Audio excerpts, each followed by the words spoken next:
of the symposium.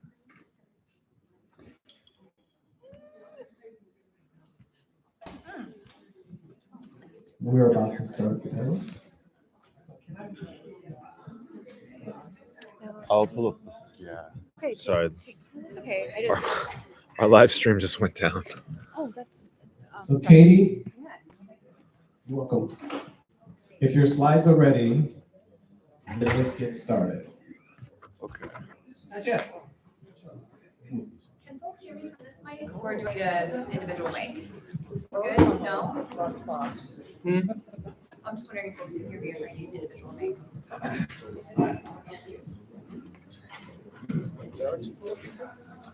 Yeah. Yes, they're. That's what I didn't bring my program up with me. I feel like that's a good thing.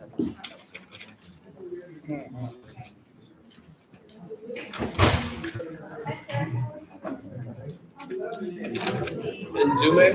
Yeah. So, and Ojore. You got two more people coming. Yeah.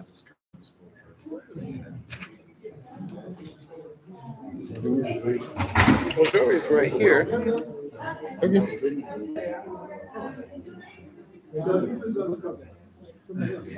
He's coming in. Thank you. We're all set up. All right, folks, good afternoon. Thanks for hanging in there. I know it's the end of the day and we're a little bit tired, but I'm Katie Sellers. And for those of you who aren't from Cincinnati, this is my neighborhood, so welcome everyone. The Cincinnati area and the land that the University of Cincinnati has been built on is the native homeland of the indigenous Algonquian-speaking tribes, including the Osage, the Miamia, and the Shawnee people. They are the past, present, and future caretakers of this land. And I invite us to pay respect to these people, especially their elders, and also to those on the lands from which you may be joining us virtually. Thank you. So I used to be a high school teacher just a couple miles down the road from here. And I'm currently a doctoral student at Miami University. I study the experiences of critical educators in Catholic secondary schools.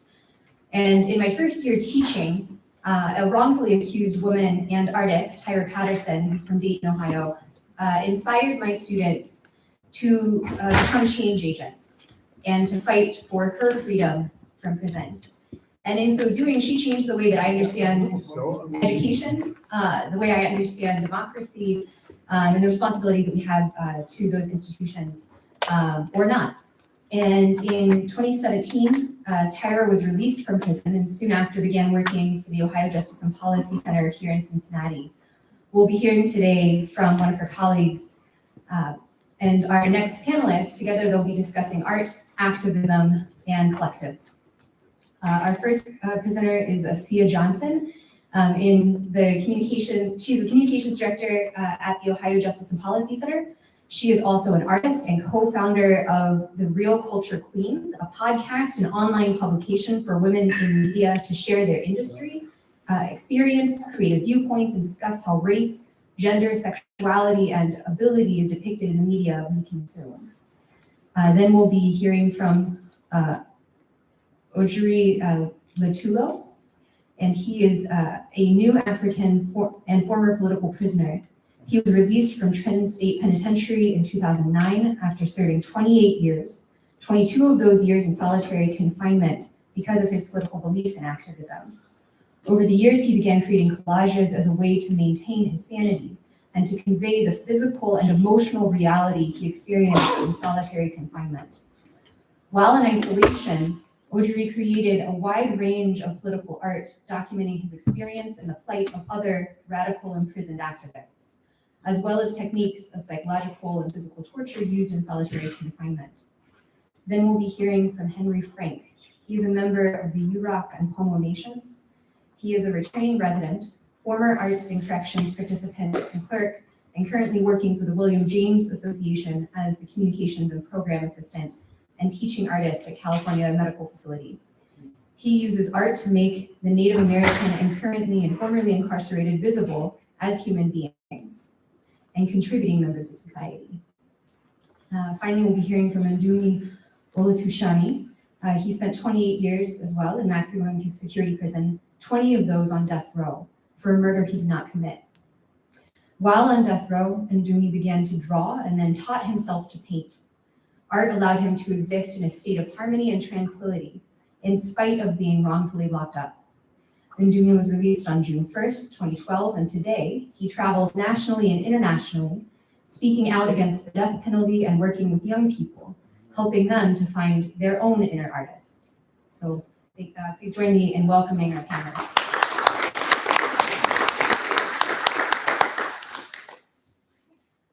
First, we'll be hearing from you, Lucy.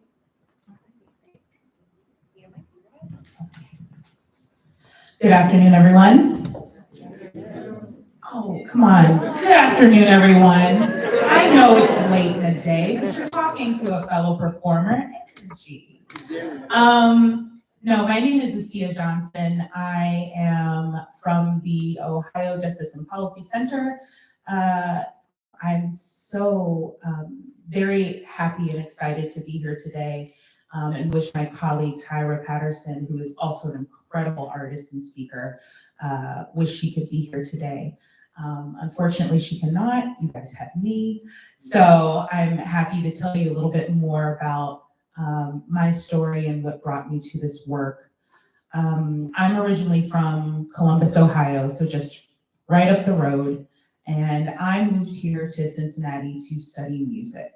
I came here as a vocal performance major at the College Conservatory of Music. But before I really delve into that, there has always been activism within my family and within my home, and finding that purpose as an artist was something of a journey for me. So leading back to my first slide here, you can kind of see, and I'm going to go stand over here and read it. I know, sacrilege. I don't like reading from slides. But there's a particular section that I do want to read from, which of course is Chadwick Boseman's 2018 Howard commencement speech. Everybody knows that 2020 was kind of a crazy year, but for me, the crazy actually began the year before, 2019. I was struggling with my purpose and what I was going to do next. And that's, oddly enough, when I found this quote, "Purpose crosses disciplines." I heard this speech and it just moved me to tears because it was so much of his story. But there was this one particular section that called out to me, "Purpose crosses disciplines." Purpose is an essential element of you. It is the reason you are on the planet at this particular time in history. Your very existence is wrapped up in the things you are here to fulfill. Whatever you choose for a career path, remember the struggles along the way are only meant to shape you for your purpose. And y'all, I struggled. I struggled really hard. I arrived here 18, 19 years old as a student at CCM and ready to start my career as an opera singer. I had grown up listening to Marian Anderson, Jesse Norman, Leontine Price. I was really into jazz, so Sarah Vaughan was also someone that I emulated in my work and my passions. And I just knew I was ready to slay it, or so I thought. And when I arrived here, I also arrived with a bit of baggage, quite a bit of baggage. I'm a brown woman, I'm a tall brown woman, I'm a thick brown woman, and I've always felt this uncomfortable attachment to otherness. On top of that, I was also awkward Black girl, and Issa Rae wasn't a thing then. Thank God for Issa Rae, but I was very much her. And so when I arrived, even though I was putting on this very brave front of being a performer, I couldn't hide all of those otherness things that I tried to stamp down. and I struggled with staying connected to my voice. I struggled with staying connected to what I was studying, and it made me question my own self-worth. When you put so much of yourself into your passion, into your art, and I know I'm here with a lot of artists, it can, was I gonna get emotional? It can weigh you down. It can make you lose your sense of direction. And so I dropped out of CCM. And I wanted to do something different with my voice. And I wasn't quite sure of what that was, because my only purpose, so I thought, was to sing. But that's not always the case. And that certainly wasn't the case with my voice. So what else was I at? What else would I good at doing? I love writing. I love stories. I love the art of storytelling, and knew that whatever I did next, I want something that encompassed that.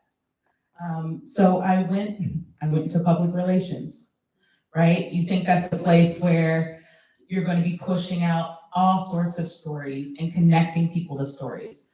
If I couldn't promote myself, I can certainly promote other people. I love hyping people up. That's my favorite pastime. So I said, okay, this is what I'm going to do. This is how I'm going to still use my voice, right?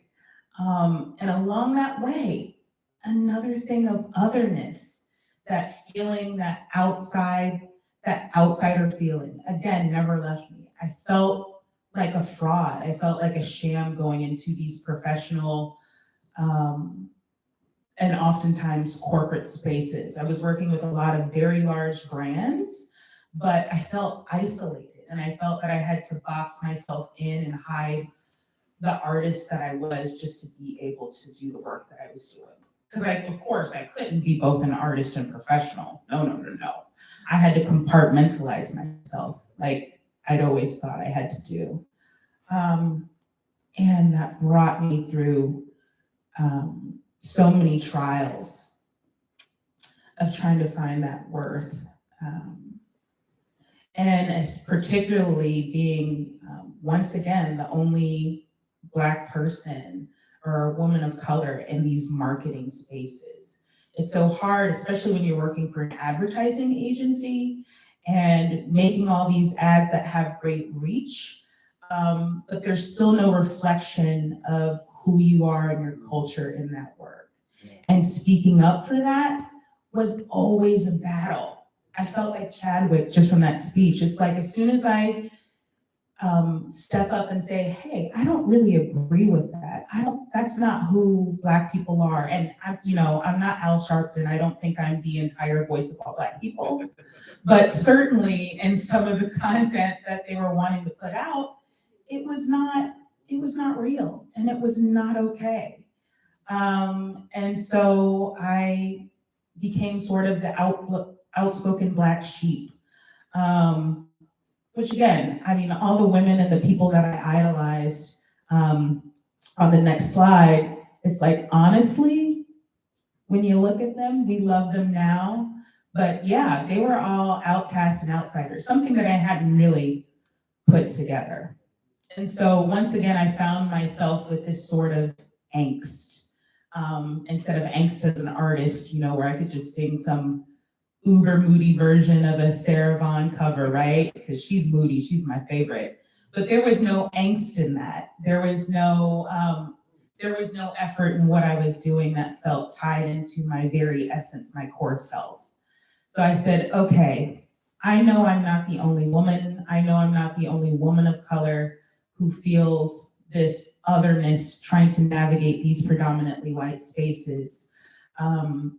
If they're not going to let me in, and if they're not going to let me at the table, I'm going to create my own table. And so that led me to 2019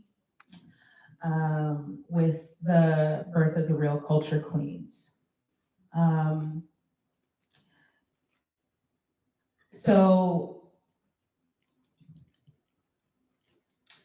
in 2019, I believe I was just leaving another marketing job working for Tempur Sealy, selling mattresses. And incredible work there, but it was a lot to come out of. Very, very intense line of work. And so I knew whatever I did next, it was going to be a return to self. And it wasn't going to be something that was just for me. It was going to be something that was for other people who also felt otherness, who felt outside, who felt unaccepted. And so the podcast was created as a platform to give voice to other artists and to other women, women with an X, of course, but because we include all women. And it sparked my life, it sparked my joy, and it made me even more happy to see other women all I had to do was say, hey, ladies, some of the women that I worked with throughout the course of my career, I'm creating this thing, and I really want to help lift and elevate other women who have gone through the same things in media that we have. As consumers, women and Black and brown people have a lot of buying power, but how much of that power of the images that are going out, the voices, the commentary, how much of that is being led by women? And I thought this would be a great opportunity to do that. So we took the podcast and we went through the Mortar Accelerator here in Cincinnati and really did our damnedest to make sure that everybody who was either featured on the podcast or were either asked to come and join us on the platform had an opportunity to talk about the things that they wanted to talk about and passion and to share their industry experience without any sort of filter. So once we launched that, I somehow, of course, found my way to the Ohio Justice and Policy Center.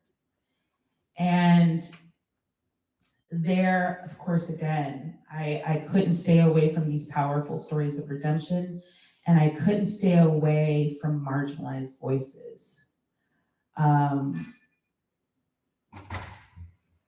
So when I had the opportunity to join the team there, of course, the first thing I wanted to do was to create another platform as an advocate for those who are currently or formerly incarcerated, which led to the UC Storytelling Project that we launched this year in our 25th anniversary year.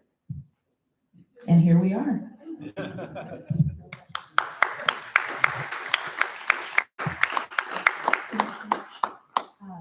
Next we have Audrey.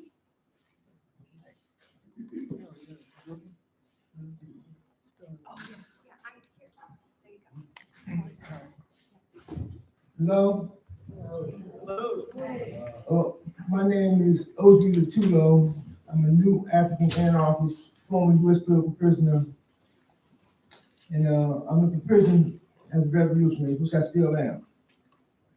I served 28 years in the Management Control Unit at Trent State Prison for entertaining political thoughts that the government didn't approve of.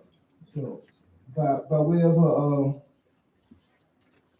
on August 26, 2009, I was released from Trent State Prison after serving 28 years total, right?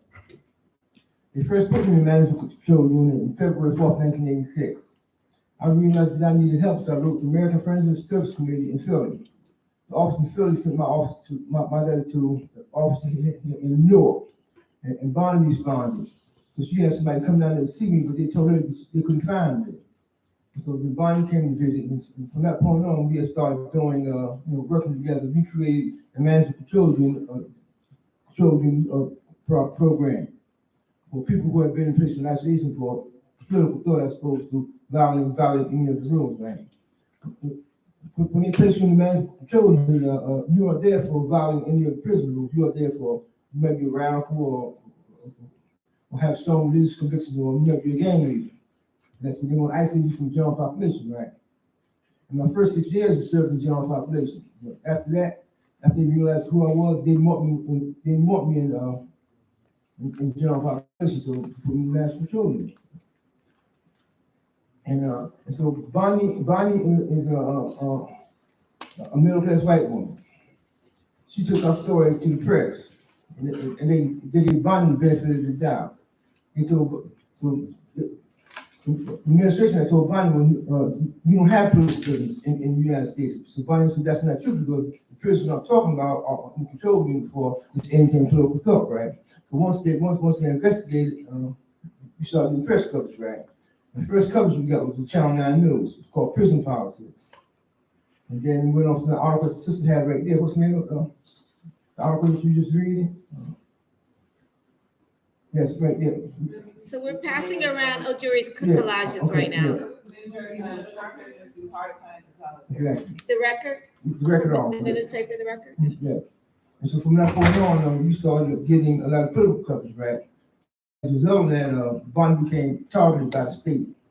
They called Bonnie a nigger lover, a BLA supporter, etc., right? But Bonnie had discovered humanity, so she didn't back away from our situation in the control room, right? And Bonnie is the director of the American Friends Service Committee Prison Watch Program. Yes, exactly. You know what I'm saying? So she's not hesitant because she wasn't feeling well. Yeah. And here I am. Then plus another thing, I first met Nicole through Bonnie. And Nicole is an amazing woman, amazing actress, right? And I appreciate working with her, right? And one time I was in the car with Bonnie, and Nicole came on the radio, and she was thinking about me as a member of the Black Liberation Army, right? And I appreciated that because a lot of people in that position don't do that because I would fail or state depression, right? And I got several right there. This class right here, that's the National Children Unit, Isolation Unit called I Live with the Belly of the Beast. This is one of the worst prisons on earth. There, they kept me they put me in a bloody cell. They put me in a mental health unit, trying to break me psychologically, right? They never physically put their hands on me because they wouldn't break me psychologically. They wouldn't get me on psychotropic drugs, but I refused all that. And then at another point, they put me on no contact status, which means I couldn't do anything with a group with another individual. I had to go be all by myself and visit by myself, right? So that's been stayed for 22 years, right? Yeah. And that's brutal, right? A lot of prisoners couldn't cope with the constant lockdown, so they deteriorated mentally, right? Some attempted suicide, some renounced their political beliefs or religious convictions get out of control, right? I refuse to do that because I'm committed to what I was a depressed man. I'm still depressed. I refuse to surrender that way to them psychologically. So he experienced 22 years of psychological torture, including being removed from his cell and just held in a cell covered in blood for hours. So one day I come from the yard, so we had two police to come to the cell and said some strip put me on some bars, so I done that. So the got on the elevator, took me downstairs and put me in the bloody cell. The cell was completely covered with blood. So I go in, now, plus I had to strip. So I go in the cell now, I'm walking with the blood, you hear a crunch underneath my boots, right? And the cell, the air blows 24 hours a day. 24 hours a day. And dry blood stinks like hell, right? So the only thing that saved me was a social worker was coming to the lieutenant, right? So now she's a civilian, so they had to move me. But they moved me to another cell on the camera watch 24 hours a day, right? Another time they put me in the mental health unit, having me down there for 6 days in community comment, right? So and I was just there. And then I contacted Bonnie, and Bonnie came to my rescue again, and Dad moved me back to the regular management building, put me in another close by cell, right? And then, what was the first? 2013. We met in Yeah, 2013. 2013, right? And I've been, go back to here. Now, every other night, they would bring search dogs to the cell, right? We have to strip and come out naked, put our hands on our heads, and back up the cell. And the dogs would be snapping out at our private parts, right? So this is called psychological torture, no touch torture. And there was a federal suit against this unit, and they found out of the 96 people held in it, 92 of them were Black political prisoner. Yes, ma'am. And so, and it was a racial discrimination suit that was actually won, right? And they were forced to release us to the general population, right? And then we had got a few dollars for being up there for X amount of time, right? And then plus, New York City prison has undercover police amongst the prison population, right? And their job is to identify radical or revolutionary prisoners, right? So they can know who's getting ready to come out, etc., right? You know. And then here, right there, turn it up. It's the orientation. I don't think they can change the orientation. Oh. So that clause right there is every 90 days we have a hearing. Now this particular hearing, right, they told me that I was being held, I was in patrol room for my affiliation to Black Liberation Army, right, my ability to influence our prisons, right. And that's what I say until I maxed out. So they acknowledged that Ojuri was isolated not because he quote broke a rule in prison, but because they thought that his political ideas were too dangerous for general population. Exactly. So they put it in writing that that's the reason that they were holding him in isolation. And that's Bonnie right there. She was my bridge over troubled water, right? Yeah. FBI, state police tried to scare her away, but she refused, right? So at one point, she came to visit me one day. So he said he banned the visit because she said she was stripped naked on the window visit. That was proved to be false, right? And then the FBI would sit outside the house. They would send the phones up to the office where I sanitize and get information on other people that FBI was looking for on the street, right? But Bonnie held fast, right? So that's why I respect her as much as I do, right? And here, this is trafficking. It's all about the money. So like I said, the police are on slave cases, right? And state federal prison laws are slave holders, right? And that's their function, right? In prison, just to watch, just make sure you don't try to escape, right? That's the only reason they exist. That's still going on today, right? It's all about the 13th Amendment, it's all about the money, right? Slavery still exists for that matter. That's why I encourage people not to vote, because the Democratic Party and the Republican Party.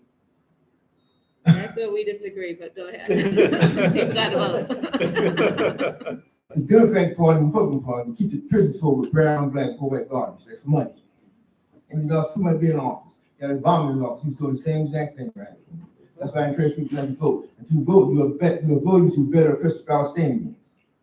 And I see voting as being a war crime, a crime against humanity. Now, people might not agree with me, but that's the reality. Because who can dispute that?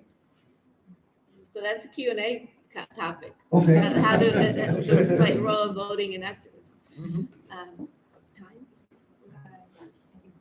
Oh, now next one is So I think you have a minute to wrap up. Yeah, 1 minute and then Q&A. all right. Next one is Black August. That's a celebration of recognition of George Jackson and August 7th. yes, so that's the only. August 7th is the closing day of the Marking Time exhibition here at the Freedom Center. Oh yeah. Uh-huh. Okay.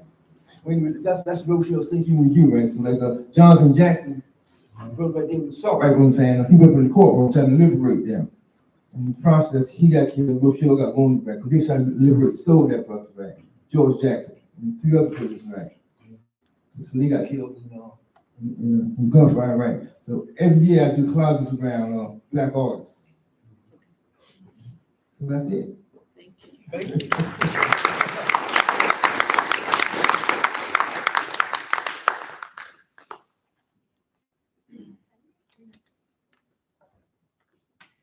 Hello? All right. I gotta stand up. My anxiety attacks get me. All right, well, thank you for inviting me. I had a whole different kind of presentation in my mind and brought the slides for it. And if I got time, I can briefly go over that. But during the selection of these images, there was one that came to my mind, and it was this lunch bag that I got in the hole, and then I drew this picture across from one corner to the next. But I don't have that photo because I was incarcerated at the time, so I'm sure it's out there somewhere, but I wish I had it. And then I let it go because I didn't have it. And then I got here and I was just kind of going through my head, how can I represent, all the stuff that was kind of like keeping in mind. And then Lori's like, hey, you should tell the people the backstory. So it like came full circle back to me, and like that's the one that needs to be shared today. So I get transferred out of San Quentin, and San Quentin in California is kind of like this, poster child for rehabilitation. Just 3, 4, 5 different groups every day, on the weekend, during count, everything. So it's a place where people want to go so they can start, enriching their lives and start doing the introspection and stuff like that. So I just spent 6 years there, and the majority of the population, is going for the same goal, to get out one day, even though we all had life sentences, the majority of us. And so I get taken out of there, and just ripped out and just thrown in another prison. Now it's SADF, and I get there, and it used to be a protective custody yard. So the guards there are in a mentality in a different kind of way than with general population. And so I didn't like the way we were treated. And so I joined the MAC committee, which I didn't think I'd ever do. And that's the Men's Advisory Committee, which is the liaison between the population and the administrative staff. And so I was having meetings with the lieutenant and all that stuff. Not just me, but 4 other people, like usually one from, every race population. So anyway, so I get into that. And then there was a work strike and a hunger strike. And then they came and just arrested us all and threw us in the hole. And so there I am. I'm in this hole and got 16 years of incarceration at this time. So I know how to survive in this kind of environment, because in my head I had it kind of pictured like a level 4 and level 3, where it's very political and it's just crazy. I mean, I had to be crazy too, because I survived it. But I was like, well, I can resort back to this, but it kind of fought everything that I was learning at San Quentin. And there was a lot of cognitive behavioral therapy, in there. But it was the art. I was laying there and I was just like, man, how do I get out of this? Have I became citizen enough to like tell on people like it was them that, want to do all this and blah, blah, blah. And I was like, well, I took a life sentence not telling on people. So I was like, I can't do that.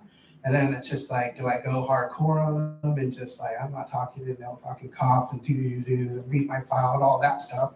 I found out how that turns out. And then there, just the third option. I didn't know what the third option was. And at that moment, I was laying on my bunk and I was like, man, I wish I was in Arts and Corrections right now.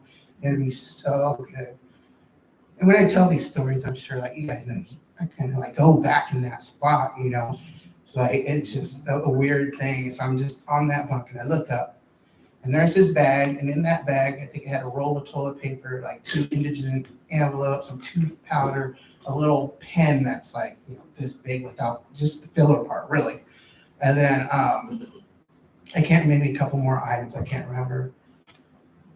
And I was just like, whew. As soon as I saw it, I was like, oh, there's a canvas. So I took everything out and I peeled it all where they glued it up, made this flat surface, and I sat there and I started from one edge and just went straight across the entire surface of this paper. At the time, I didn't realize, at the time it was very therapeutic for me. Like, hey, I'm just, just drawing. I just need to do something, get my mind off of it. But 10 years later, looking back on that day and looking back on that drawing, I realize now it was kind of like doodle art. So some of the shapes were filled and some weren't. So the lines in between on this side were filled. And so it was mostly light. So it was like the daytime. And then there's a direct diagonal cross with eagle feathers and lightning and all the stuff. And then this side, all the big figures were black. So it was white. And so it was just kind of in my mind, this good versus evil or positive versus negative. But it was a fight within myself. Do I resort back or do I just maintain, who I want to be? And at that time, 1, I'm not a rat. 2, I'm not some badass. 3, I just want out of the hole and get back to the regular yard because that was freedom at that point. So I was just like, wow. And looking at it was just like, I started in the darkness of like, I've been here before. I know how to handle this. I know the traits that I need to do so people don't mess with me and all that stuff. To where it was like, well, what I've learned in San Quentin for the last 6 years about cooperation, about commitment, about accountability, about responsibility, and all these things. And then, you know, kind of, I forgot the quote up here, but I think it was, right, Chaswick was, you know, I had to make like, what is the best for me? You know, what is the best for my family? What is the best for the people that know me in the San Quentin teaching these classes, and, you know, just really holding on to my story, because if I can change, they can change. And I had that. I had a mentor like that. And so here I am, and I'm just like, well, I am just going to tell them I had no idea what was going on. You know, just I was part of the committee, and you guys helped me. And they released me after about 40 days, saying insufficient evidence to keep me there. So I was like, whoa, that's cool. So I go back, fast forward. I take that once I get out of the hole, and I'm like, well, who can I give this to? Who would really appreciate this? And at that time, I thought of my friend Beth. And Beth Leon worked for William James Association inside of San Quentin that brought bookbinding to me. And we connected, you know, on a human level, a professional level, you know, between student and teacher. But in my mind, there was a friendship there. But being incarcerated, really don't know. I have to own it. I really don't know, because it's distorted on how people treated me from administration and the cops and all that stuff.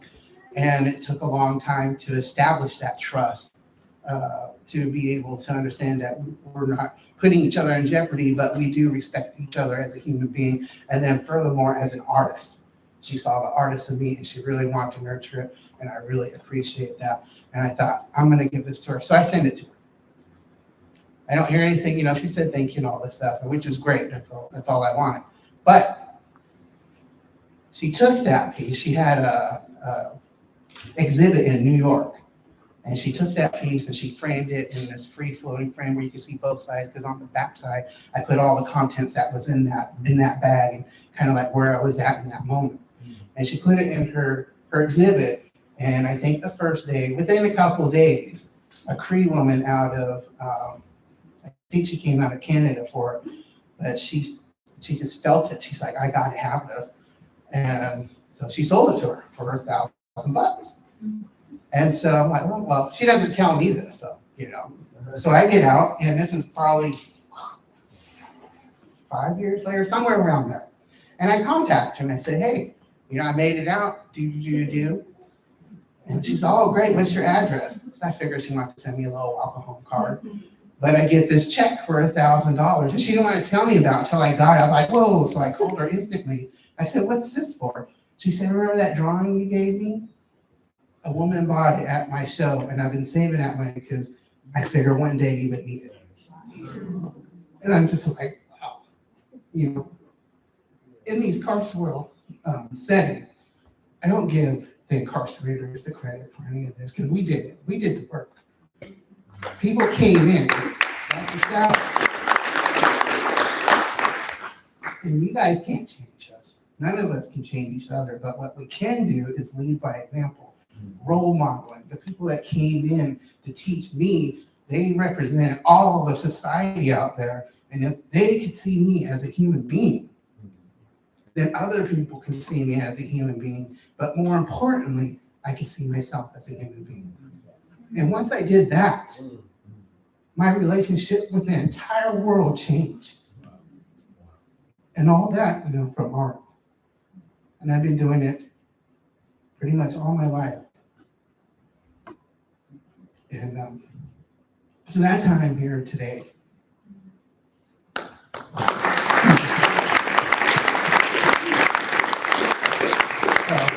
Got some time? I can do 2 minutes.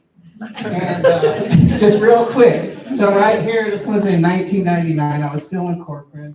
I already had 4 years in. I came back from an evidentiary hearing where I thought I was going home, and never accepted myself as a prisoner at that time, because I figured I'm going home. And then once I got denied my evidentiary hearing, one day I was on the yard and I was looking around, and I seen these blue shirts and these blue pants and these brown boots. I'm like, damn, I'm gonna see this for the rest of my life. And I don't belong here. And I kind of dropped my head, and I saw a blue shirt. And I saw the blue pants. And I saw those boots. I'm like, shit, I'm one of them. And I'm like, how did I get here? Well, I earned it. But at that time, the only way I was going home was death. And so here's Stairway to the Spirits. I'm not willing to take my own life, but that's the only way I'm going to get out of the prison. So when it comes, I'm ready for it. Next slide real quick. You go quicker. And then here I am, hibernation. This is a reduction print. And this is at a time where I finally got all the classes, and I'm just like, I have something to give. I have something to offer the world. And even if it's the world inside the prison I'm in, I'm going to do the best job that I can to make it better. And so now I realize I'm not dying in prison. I'm just on hibernation right now. Next one. And then here it is, just the connection with the bear, which will come in later. Next, please. And then this one, again, I drew this in Solano, and it was a pen thing, and I sent it to Beth again. But this time I kept like the little stencil that I used to transfer it, and I kept it for 2 more years. I got out, and then I printed it because I thought I'm going to print that when I get out. Good. And then here we go. My latest work is the Mind Prison series, and this is lethargic work too. It's kind of like that paper bag, but I didn't know I had to work it out until I actually created it. So you can just kind of flash through there. And so just some more close up in the prison towers and the bus. The bus was very traumatic for me. And so it had to have its own representation. Next one. And then this is the art. Each cell, I experienced it, captures a memory. Every piece on there to the guards captures a story of my incarceration. Go ahead. And this is the visiting room where I spent some time. Next one. And then here we are. I became a bear dancer, I think 2019, 2020. And that was my connection to the bear all the way from the beginning. And here we are now with the full circle. And then just the last piece is now that I've gotten to accept me and understand who I am. Now I'm okay to explore my incarceration. And so that's what I'm getting into now. Thank you.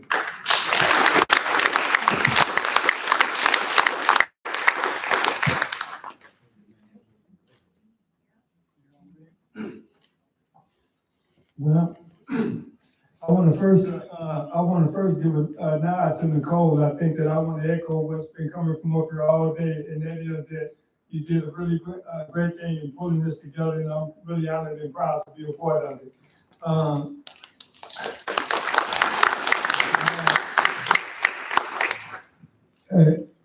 I just want to say, I'm going to try to be a little brief because I always think it's important that we hear from people, hear from people that come to these things because I think it's, it's sort of what Henry just said. I mean, I think we make all of us better when we actually share with each other our own experiences or whatever bring us together.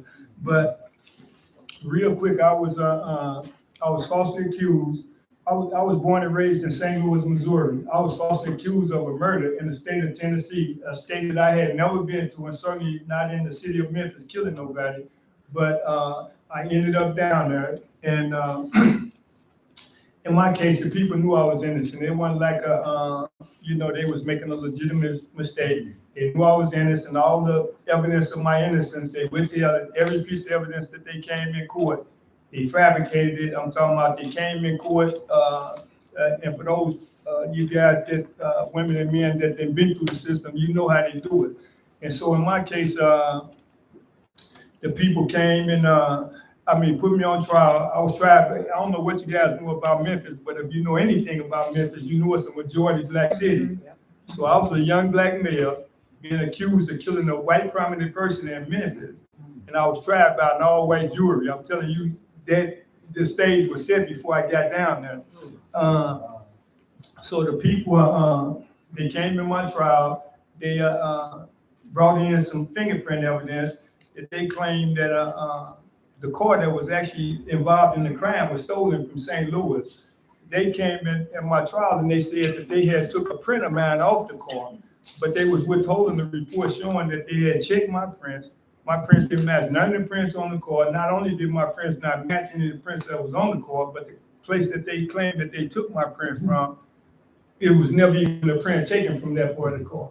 So that was one piece of evidence that they used against me. They brought in a witness. They brought in one eyewitness, but actually brought in two eyewitnesses, but they brought in one eyewitness that witnessed the crime. He came in and testified. The morning he came in and testified, walking through the crime, you see this stuff on TV, or for those of y'all, you know how the system works. So they get this guy on the stand, he testified, they get to me, he said that he thought I was the person, 100% sure, 100% sure I was the person that committed the crime, but he thought I was the person. And so, so once he got off the stand, and again, like I said, for those people that know how the system works, the statement that this guy gave to the police minutes after the crime, unless a witness come to court and testify, but then you ain't entitled to it. They call it jinx material. So finally, my lawyer, once this guy get off the stand, go back to his job, my lawyer had the judge to compel the state to give the statement that he gave, because they was trying to say they didn't have nothing. But they came up with this statement, and based on the statement, they went back out to his job that afternoon, brought this guy back in court, put him on the stand, and the guy get on the stand and say that the only reason he was identifying me was the people showed him several pictures of me, told him I was the person that committed the crime, and this is the only way he was saying that I was the person that actually did it. And so you would think that this would be enough for a jury to say here, even if we think he's guilty or thinking something else, the only witness coming there and said he was told to say I was the person, that you would think that it would have been a different outcome, but it wasn't. And so this guy tell them this, they brought in another witness, an eyewitness, said I was not the person that committed the crime.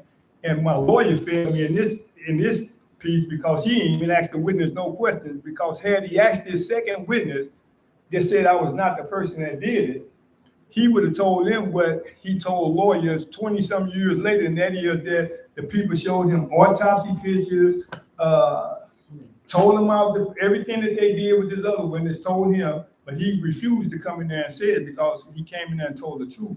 And so, and they came in, they brought a witness in, and she came in and testified that I was in the city of Memphis. A person said she ain't know me, ain't never knew me, never seen me, said that she seen me, I was in Memphis the day the crime actually happened. So they used her to place me in the city.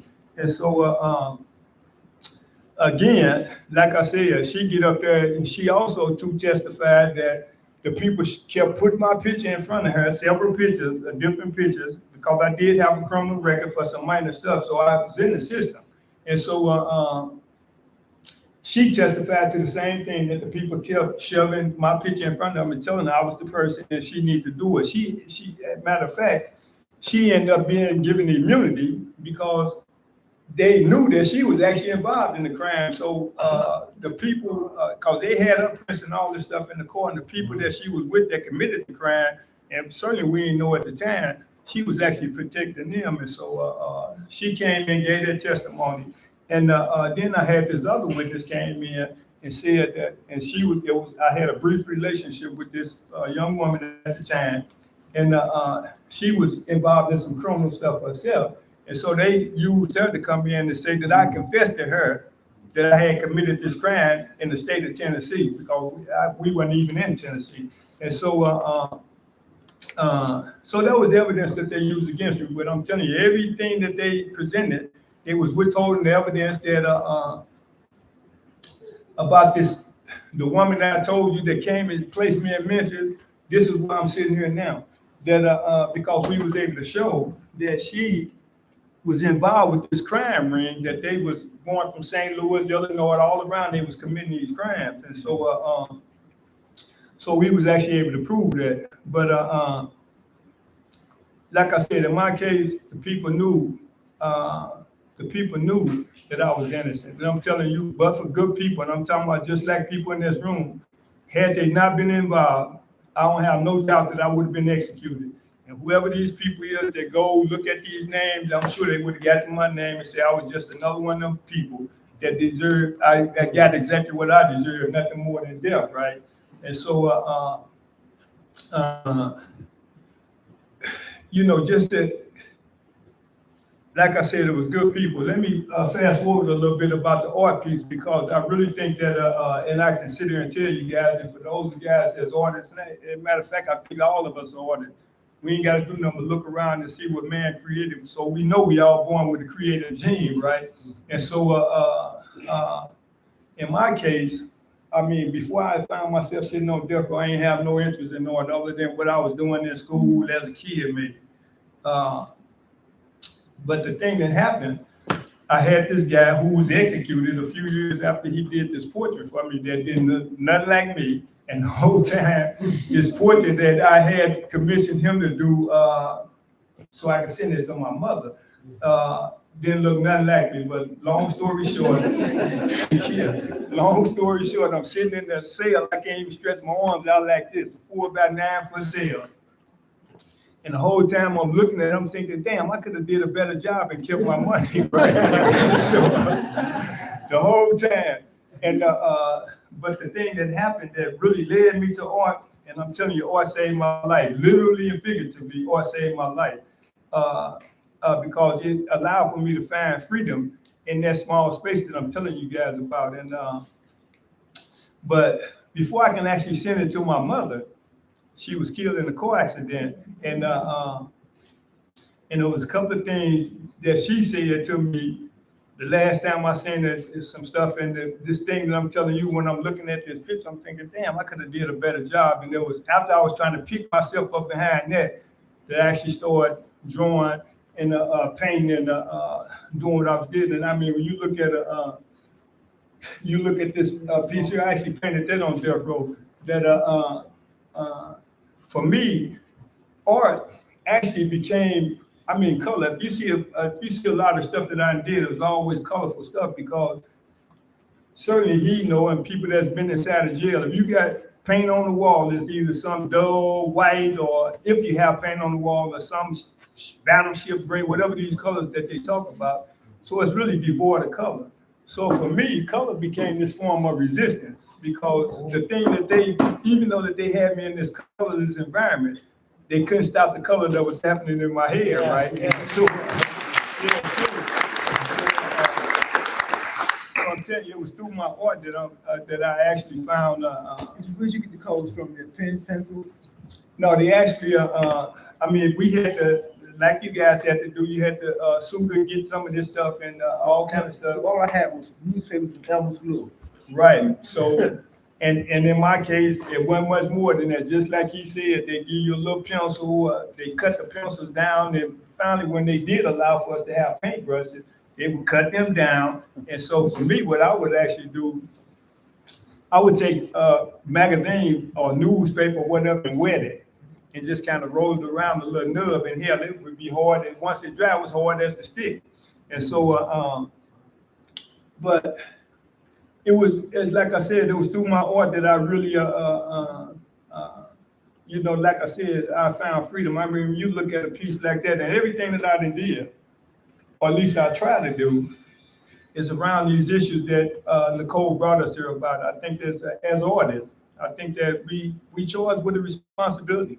I'm saying that if you're able to create something, and we all are able to do it, but I'm saying that if you actually doing it, then we got a responsibility to use that platform to address some of the things that we actually, you know, dealing with as a people. And so it's like when you look at this piece right here, it's titled Black Man Rise Up Boldly.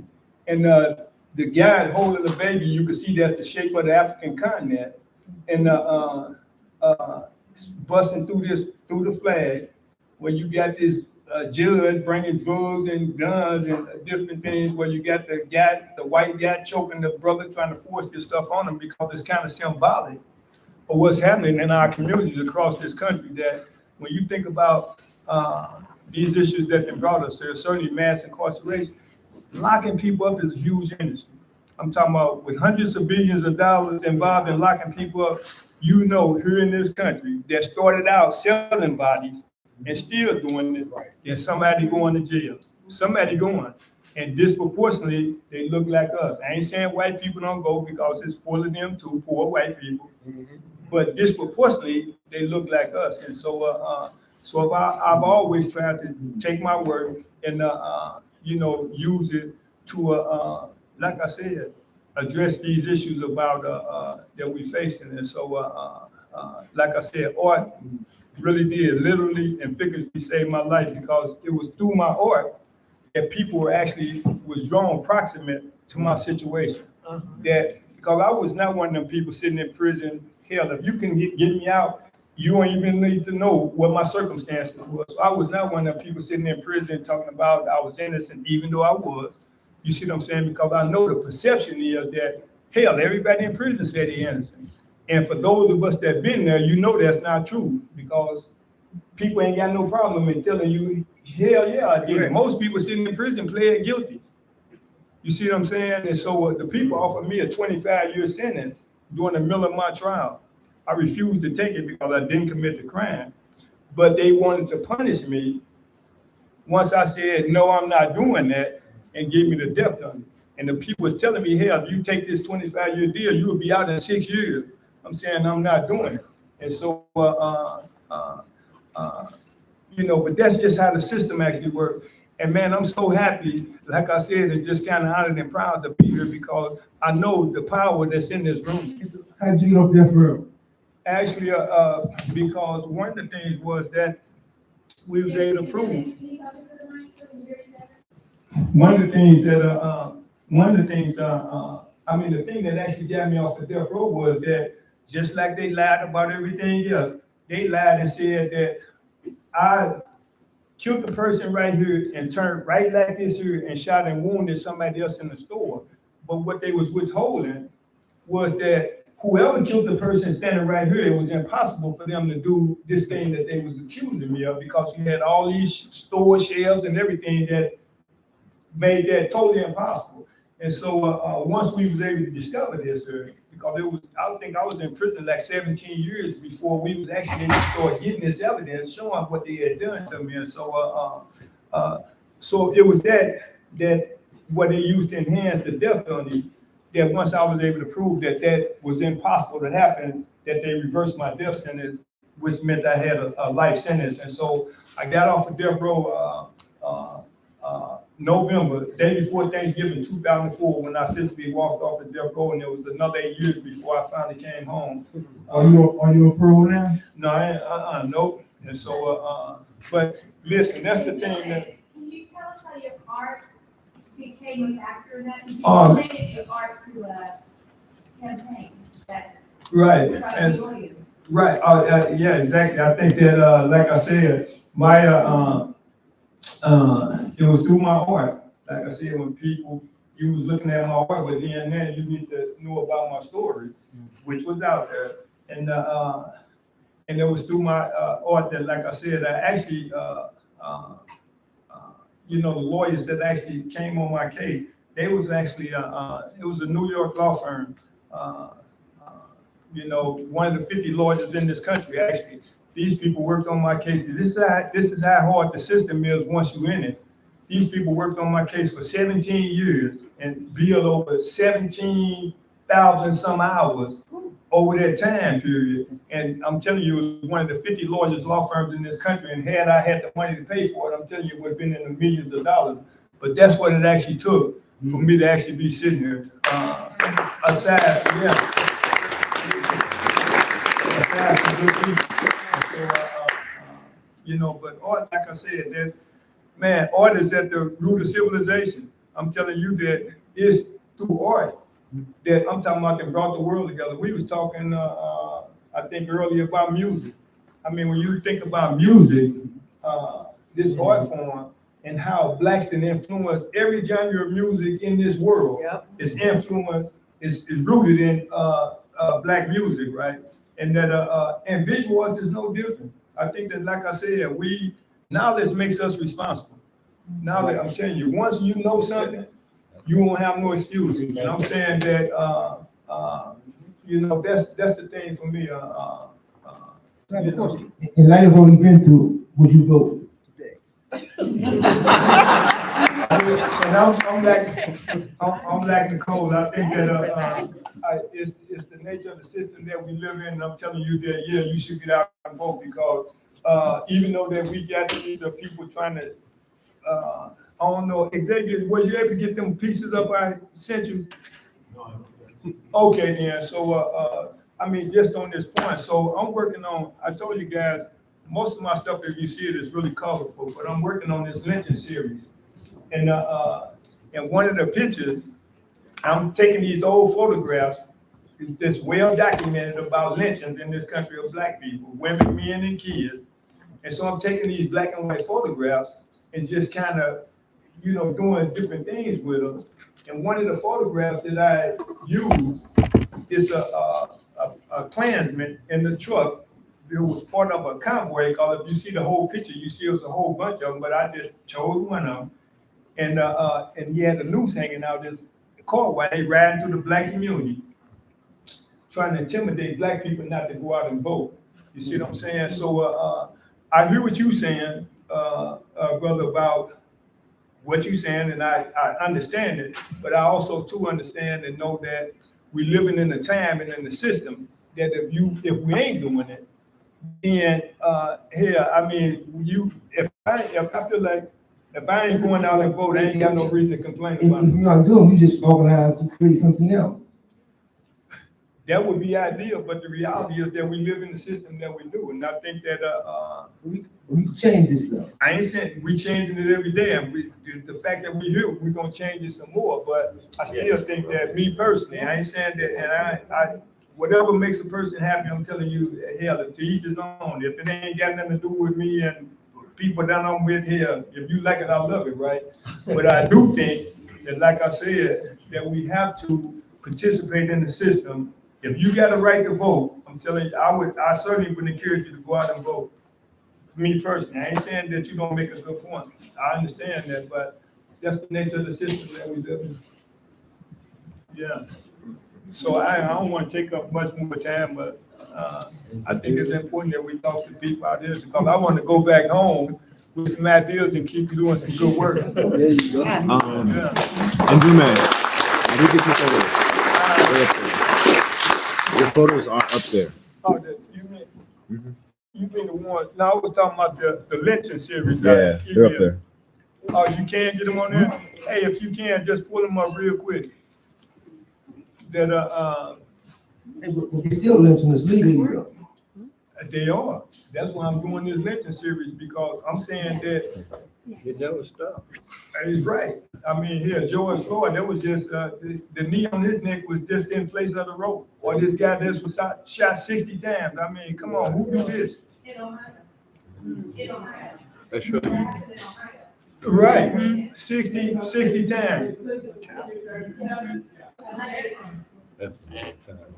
Right, so, The police are going to jail for that. You knew that, right?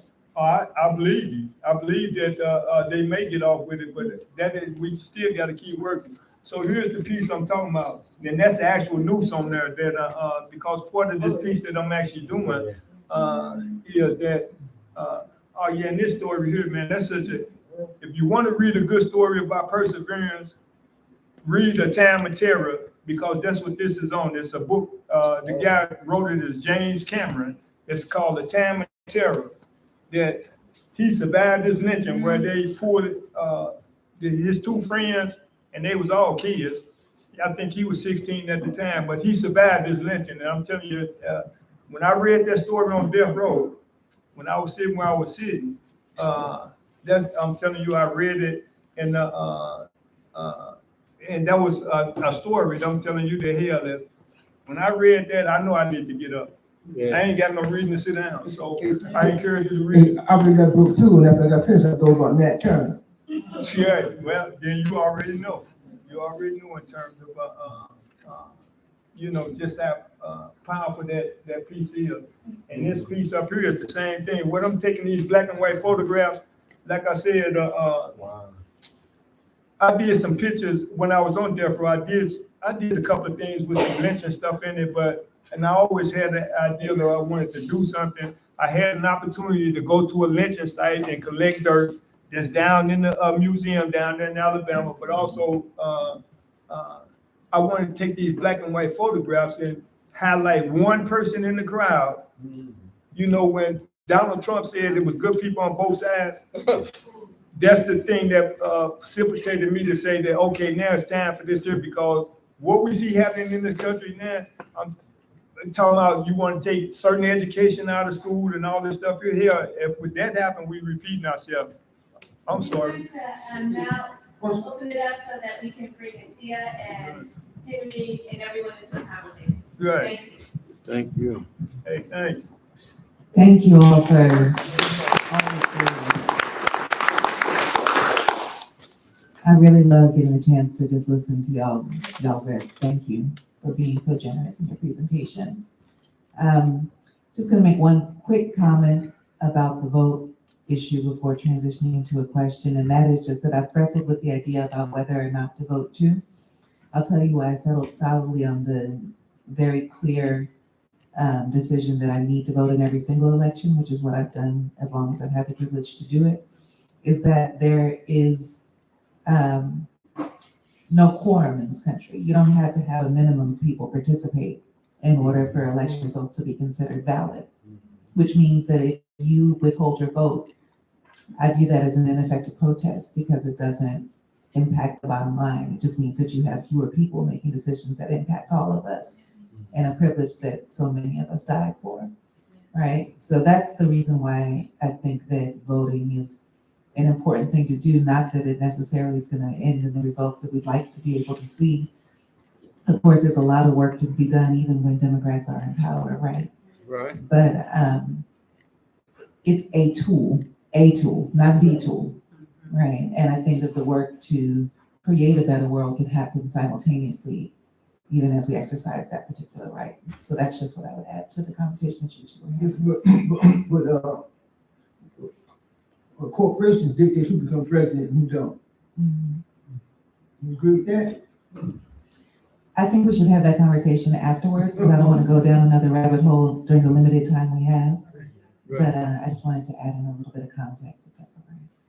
But I'm curious to know about who is informing your work and who you're thinking about your podcast and conversation with. Are there other podcasts, for instance, that you would point to as good models? Who brought you? Well, and I'm going to touch on this really quickly because I have to say, actually, the civil rights movement was a lot of inspiration for me. Growing up in a household where everyone except me experienced Jim Crow. So I was the first one, my mother's a civil rights attorney. My father actually was involved in the civil rights movement and served time and had dogs on him, a lot of trauma. I lived in a household full of unspoken trauma. A grandmother whose mother was a product of rape. Her grandfather was also her grandmother's owner. So there was a lot of hearing of other people's stories and traumas that went into wanting to uplift and tell other people's stories that often went unheard or was ostracized in some way.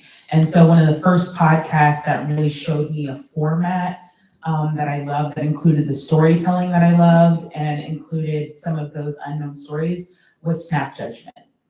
I love that podcast. I eat it up like potato chips. And every story there is so compelling.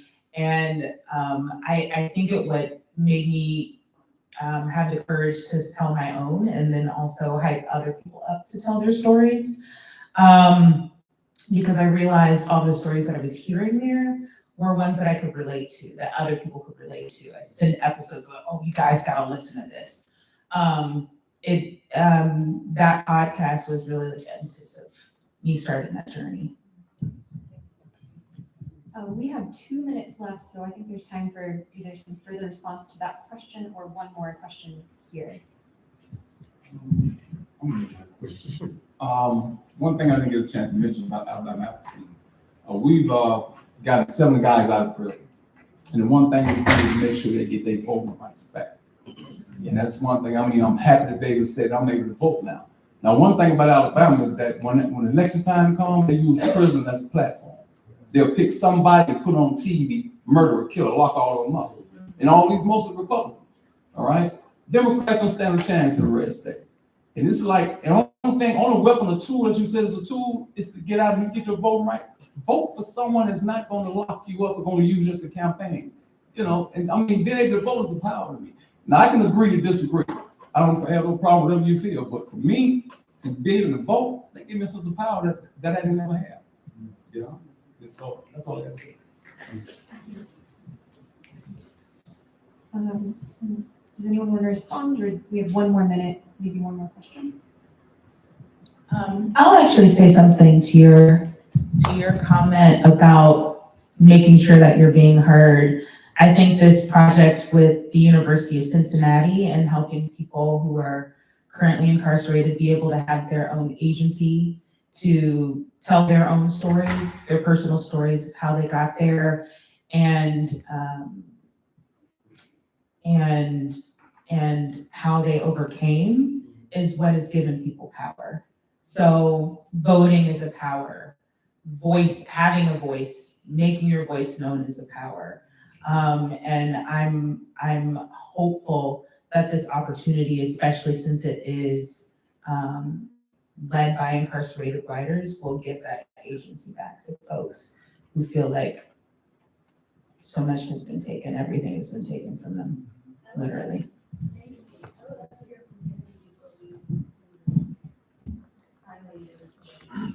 Hello? Oh.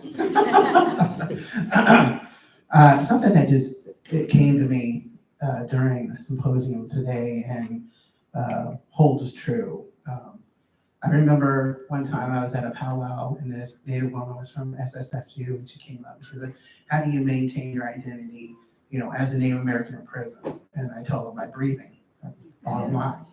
And so I'm thinking, or I know that every person of color in this room, every person of color that is being born, the moment we start breathing, we are already in protest because we are changing the way this world is working. Slowly, but surely. And so, I mean, just look, I mean, the government is not perfect, you know, not even close to it, but the color scheme is changing. So that means there is shifting coming. Thank you guys so much. One final event today, and that is, thank you all, that was beautiful. And I want to hear this debate for dinner. Thank you all. Who's not gonna go? I just want to say, I think you're an elder in this community, and that what you're saying about putting voting in question is a gift to the community. At the same time that people have to make their own decisions about that. But you said you were an anarchist, and I have so much respect for what you come from, just because I was born there. And so we're gonna ask you all to continue that conversation. But just bless you. After this, because we are on a tight schedule and we do have, Helene who's zooming in right now. So we wanna, we're just respectfully asking you all to continue this conversation outside. So we have 15 minutes left and, Helene is scheduled to, we're good? Okay, so I would like to introduce, so we decided instead of closing our second day with closing remarks, that we would have a presentation by Helene A. Flowers, who embodies so many of the issues that we have been discussing today. And so Helene has orchestrated a 15-minute artist presentation for us, and I just want to introduce Helene. In 1997, Helene A. Flowers was arrested at the age of 16 and sentenced to 2 life sentences in the District of Columbia. His experiences were filmed in the Emmy Award-winning documentary Thug Life in DC. In 2005, he started his own publishing company, SATO Communications, and published 11 books. In 2019, he was released from prison after serving 22 years. Upon his release, Halim was awarded the Halcyon Arts Lab and Echoing Green Fellowship Awards. In 2020, he signed to be represented by DTR Modern Galleries for his visual art practice. His visual art has been exhibited at MoMA PS1, the National Arts Club in New York City, and it's on view here at the Freedom Center as part of the Marking Time exhibition.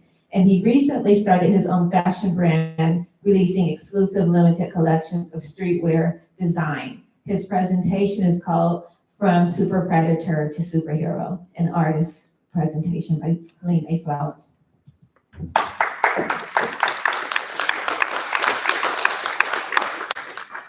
Thank you.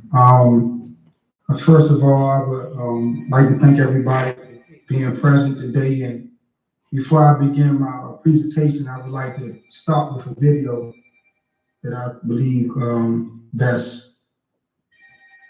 So the host, you can allow me to share my screen. Yes.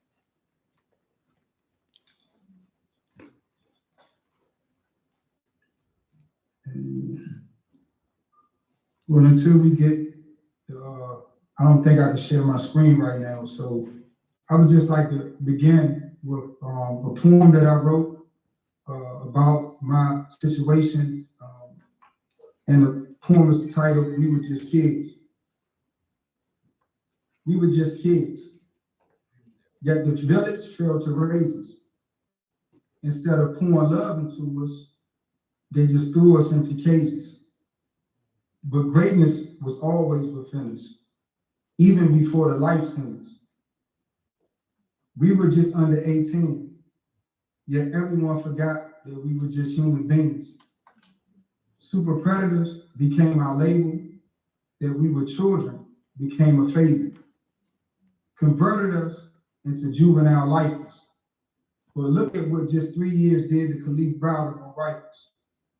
Yet we served decades and still remain whole, with the fire of love igniting our soul. We just wanted society to accept us with open arms. Give us a second chance to bring love and not harm.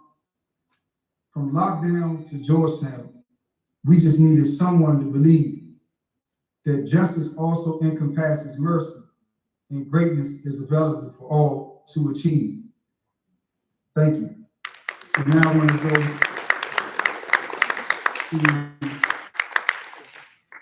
share my screen with you.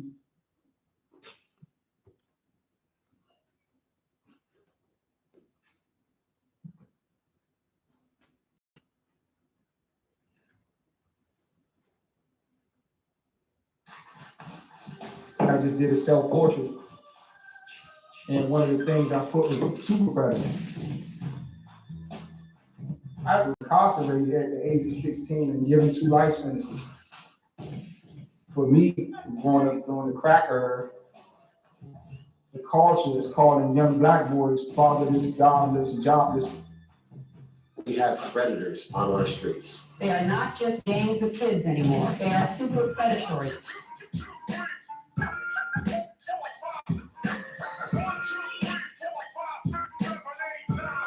You find yourself inside of the cage as a child. It's not meant for me to be around any people, places, or things that I love. I was alone with all of my pain. But my childhood friend, Mama Stewart, is a rapper. And just being around him, I just started like freestyle rapping. He gave me that seed of blossoming into poetry. I was liberated. I learned how to love myself. That's what I need to become an artist.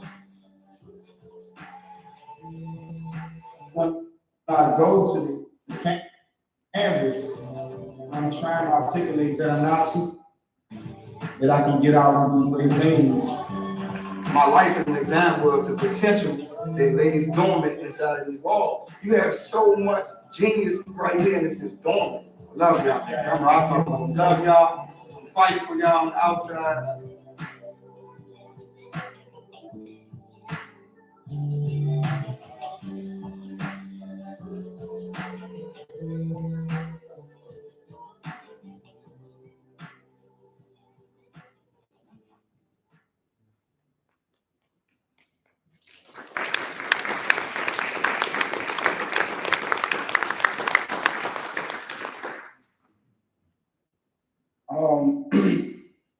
before I go into my story, I just would like to share one more poem, and then you won't hear any more poetry out of me for today. This poem I wrote when I initially came home in 2019 after serving 22 years of incarceration as a juvenile lifer from the District of Columbia. I had the opportunity to watch a documentary called When They See Us. And when I was just coming home, so I felt the documentary very visceral.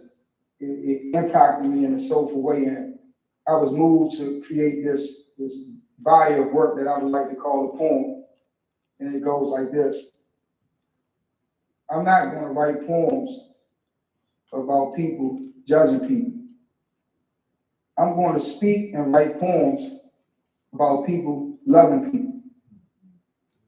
It's not a political war.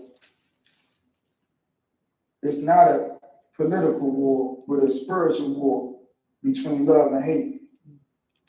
If it's going to take a village, then our villages are going to need love. So when they see us, they don't see us as killers and thugs. So when they see us and don't judge. So when they see us with eyes full of love. It's not about conservatives and liberals reaching across the aisle. It's about reaching into our hearts to extend a loving smile. These labels are favors that separate us from our truths. We all need to just weed the weeds to see the love in our roots. Love is the revolution, and compassion is our bullets. Empathy is the trigger for forgiveness to pull it. Grace plays the symphony as just mercy leads the band for the Lady of Liberty to love and accept all in this land. Thank you.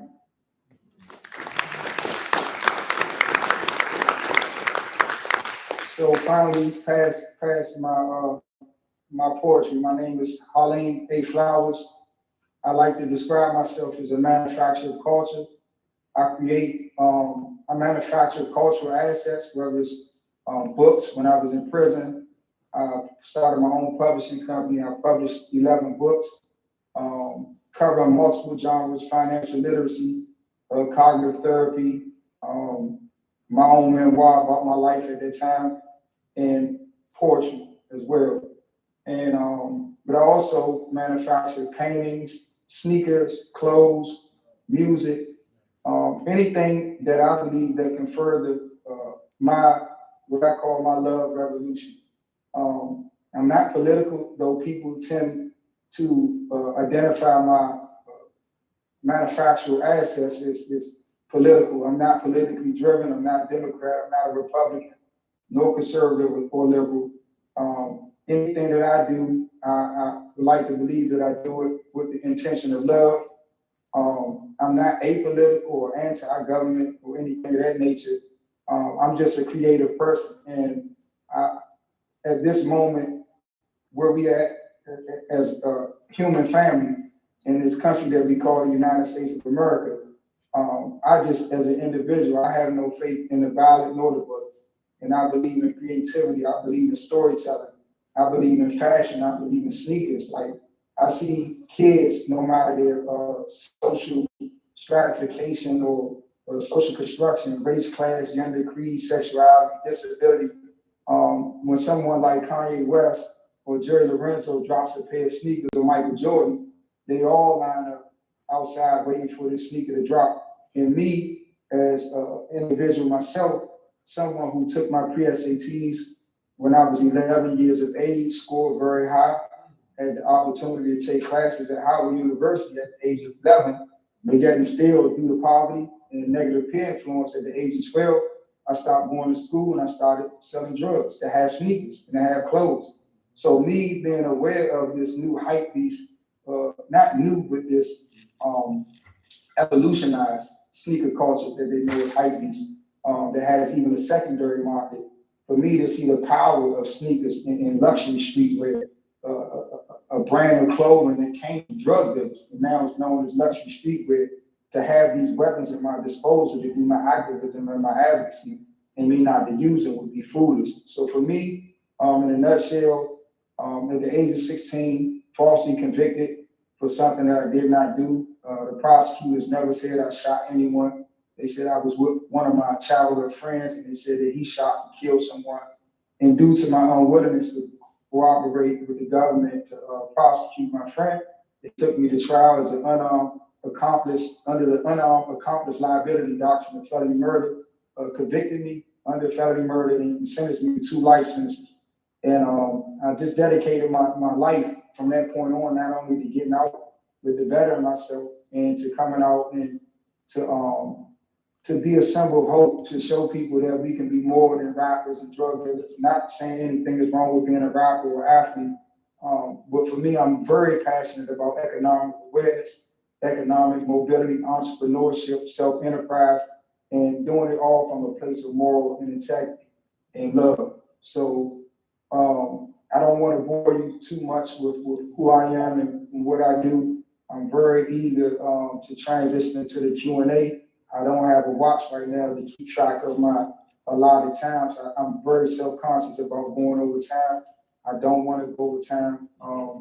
So we at the point where we can do the Q&A. I love this part, the impromptu questions and learning from the questions more than anything than the responses. Thank you. Thank you, Elaine. Thank you so much.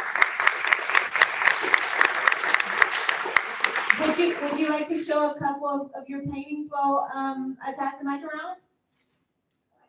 Or you're not in a place for some reason, no, I couldn't. I had a problem with putting together my slide. Okay. So you have a website. Sorry. Go ahead. Sorry. Yes, ma'am. What's your website, No, Lori? yes, ma'am. I have my website is Halim, my first name, Halim, with like a hyphen, and my last name, FLOWERS.com. So it's Halim /flowers.com. And anybody want to reach me or see my work, my art, my fashion, it's just my first and last name at Instagram. So like I post a lot of stuff on Instagram, but my website has links to my art, my fashion as well. So Helene would like questions. Anyone have a question or comment for Helene? I want to see his t-shirt. Lori wants to see your full t-shirt. There is a question. Tell us about the film. There's a documentary you're working on right now. You see the full t-shirt? Is that one of your designs? Yeah. Yes, ma'am. This is I recently did a series of paintings on mugshots with celebrities who were arrested in the American penal system. So this is a mugshot of Prince, who was arrested in Jackson, Mississippi, and given a number. And I created a body of work over it, Love is a Revolution, Abort Authority, and A Soldier of Love.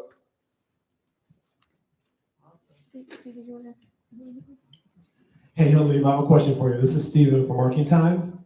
I really enjoyed your video. How did you get the footage of yourself as a youngster?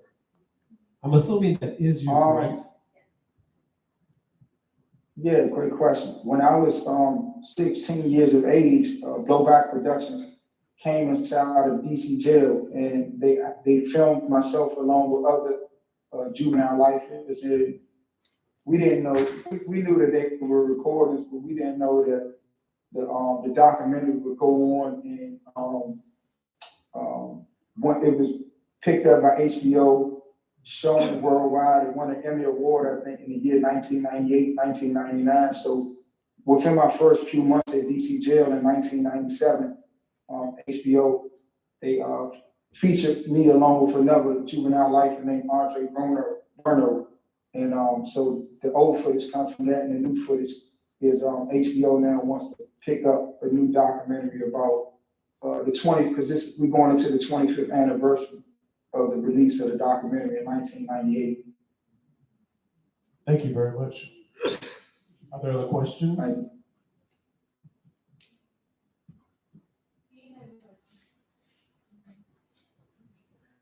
We have another question for you, Elaine. 1 second.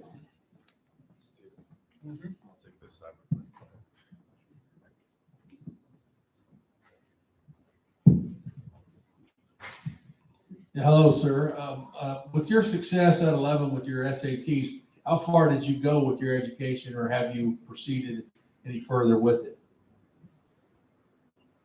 Great question. Well, I was arrested when I was in 11th grade, and during my incarceration, I had the opportunity to get my GED, and I had the opportunity when I was in the federal prison system to take credited collegiate courses at Cumberland Community College in the state of New Jersey.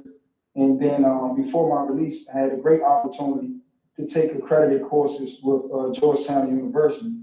And I'm almost 60 some credits right there, almost at an associate's. But at this point, I'm just not enthusiastic about going back to school. And if I do, I think it'd be for fashion or architect and design. There's another question asking if the other juvenile who was sentenced to life was released. Unfortunately, Andre Bruno, he's in a process let me go back. In April 4th, 2017, the District of Columbia legislated what was known as the Incarceration Reduction Amendment Act. And this new legislation, it allowed local DC co-defendants who were sentenced under the age of 18 to life to come back to court and to apply for resentencing and release after serving 20 years. So Andre Bruno, he's been incarcerated now for almost 27 years, but he was in the process at DC jail waiting to go back to court, and then miraculously U.S. Congress members visited DC jail because they found that the conditions were horrible from the January 6th defendants. And they shut the whole DC jail down. They was threatening to close it.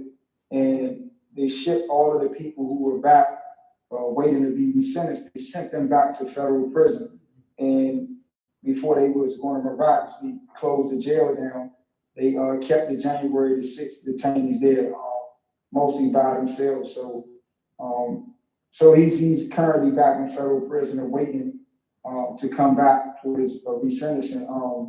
But due to the recent care about how human beings are treated at DC jail, even though this has been going on since the 70s, the January 6th detainees were able to successfully to get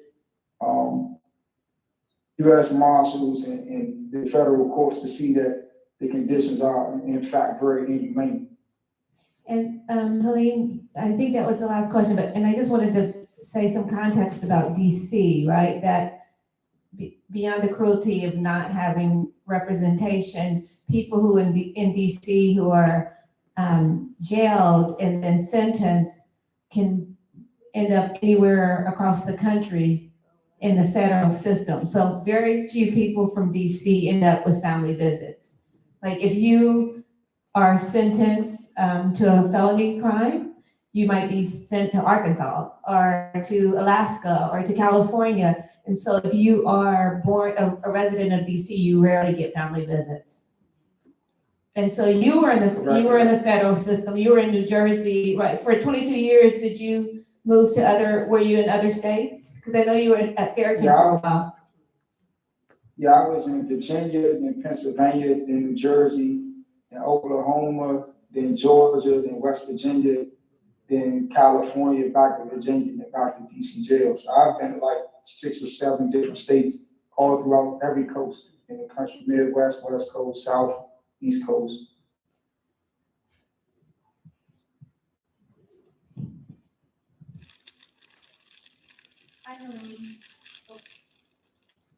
Sorry about that. All right, how are you? I have a really quick question for you because your words are powerful, your art is powerful. You said it takes a village to cage a child. How with your work, especially since you had some of that early mentorship, how are you mentoring kids to start tearing down that cage? to be honest with you, I haven't really been mentoring kids. I have two of my childhood friends. They work more like grassroots on the ground, like every day. They're like in the line of fire, violence against brothers. I mean, being shot at, all type of stuff. They do the personal work with the children. For me, I see right now my divine assignment is to be the medium between the elite, ultra high net worth individuals and corporations and the streets. The individuals who, due to race and class, have been just economically deprived and suffer from intergenerational illiteracy and poverty. So me having an opportunity to catch a wave in the art and fashion, but like right now, I'm in a billionaire's house on the top of the hill in Napa Valley, somewhere in California. And we having like high level discussions about what can he do and what can his constituents do, who are fellow owners at the Golden State Warriors Foundation and the Golden State Warriors franchise to mitigate some of the harms that have been done through bad policy in the city of Oakland and San Francisco, and particularly to Black people, economic genocide. So for me, it's just recognizing my divine assignment. And right now, it's not like interpersonal with like children or one-on-one, even though I do a lot of mentoring, I think, or storytelling through social media. A lot of young people that I see throughout the city and the country, they tell me that they're inspired by my life, that they see me live as a husband, as a father, as a manufacturer of culture. And still I go back to my community, even though there's still people being killed. Two of my childhood friends were just murdered. And it's dangerous as we see the like Nipsey Hussle. But I still, from time to time, I go back to my community because I'm here because of them. I really genuinely care about philanthropy. And I recognize that I've been given a divine opportunity through my creativity to connect with people who have the resources to create institutions and systems to mitigate or eradicate some of the harms that people from our lived experience suffer from. But these individuals who have the resources the material resources to change, they don't have the lived experience, so they don't really have the insight, the keen insight and the perspective that it's going to take to change a culture, a subculture that's been plaguing people for generations in this country and throughout the world. So that's my over-intellectualized response to your question. Helene, thank you so much. Can you join me in thanking Helene? It's good to see you. Thank you for participating. Enjoy Napa Valley. Next time I'll do better with my slides. Yeah, I hope we can see you in person next time, okay? Take good care. Bye. Yes, ma'am. I love you all. Thank you. Thank you. Love to you. So thank you all for this marathon day that started at 9 a.m. and here we are at 5:40. What a very rich day. Thank you all for sharing and just being present and remembering the community agreements we made yesterday and really inhabiting them and practicing them throughout today. So we're gonna break now. For the participants, we're having dinner back at the Graduate Cincinnati. And then again, from 8:30 to 10:30, we welcome the Cincinnati community to gather with us for a reception, an evening reception with an open mic and with music. So if you're around, please come visit us, 8:30 to 10:30 at the Graduate Cincinnati in Cincinnati's A Ballroom, okay? Thank you. So one more announcement. There's, please take a food box if you want. There's leftover food, and we need everyone's help and participation in cleaning up. We have to clean up the room before we leave. Henry just reminded me too that we would like to do a group photo. Thank you all. And so I'm gonna let Keith coordinate that. So I'm gonna pass the mic on